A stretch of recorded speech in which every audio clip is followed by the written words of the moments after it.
Ayan mga kaibigan, step 2 naman tayo kung paano pagpapatransfer of ownership ng ating mga motor. Ang daming mga motor, di ba? Paano ba yung pangalawang step natin? Kasi nung una, sabi ko nga sa inyo, yung step 1, ay kailangan meron ka munang CTC o yung confirmation na galing sa LTO o sa mother file mo. Pero kung ikaw ay nasa isang region lang, halimbawa region 4A, halimbawa sabihin natin region 4A yan ha, ganda naman ng motor, no? Kinas. Ay hindi mo na kailangan kumuha ng CTC o confirmation. Ngayon, yung pangalawang step mga kaibigan, siyempre, kailangan natin kumuha ng PNP o HPG clearance. Kung ikaw ay taga Laguna, so kailangan mong kumuha ng clearance sa Canlubang. Ito sa may Maya pa. So, ano ba yung dadalhin natin? Siyempre, tulad dito, second hand na motor na yan, mga kaibigan natin, kita nyo naman.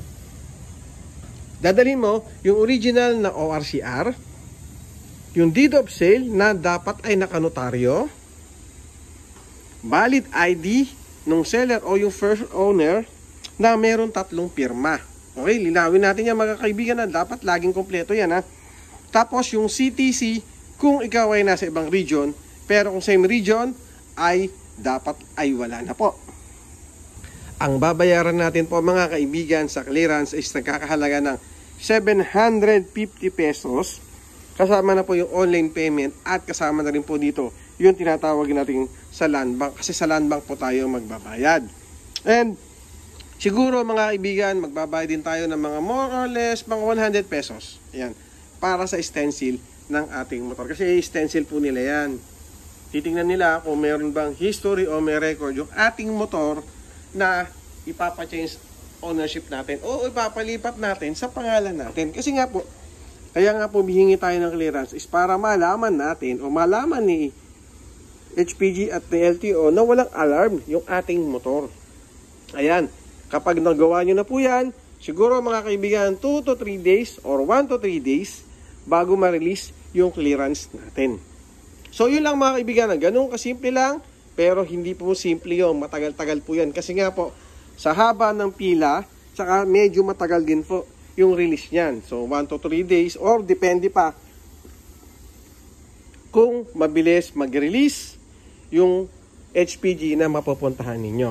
Okay? So iyan po mga kaibigan at mga tropa natin yung pangalawang step kapag magpapalipat po tayo ng pangalan sa atin. Okay? Ito po mga kaibigan natin ay para sa mga kompleto lamang po ng dokumento.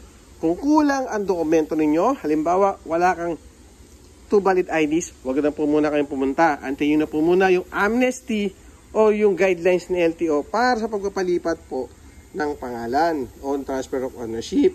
Basta ganun po malinaw. Linawin natin mga kaibigan na para hindi po masayang ang punta natin doon. Kapag hindi kompleto yung requirements mo, wag po muna kayong pumunta sa HPG. Okay?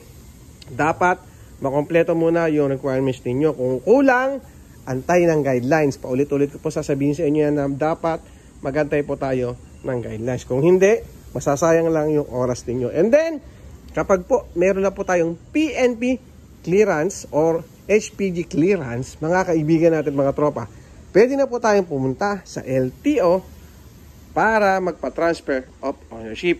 Okay? So, yun ang gagawin natin sa susunod na video natin. Siyempre, big shoutout sa may-ari ng motor niya. Ang ganda pala, no?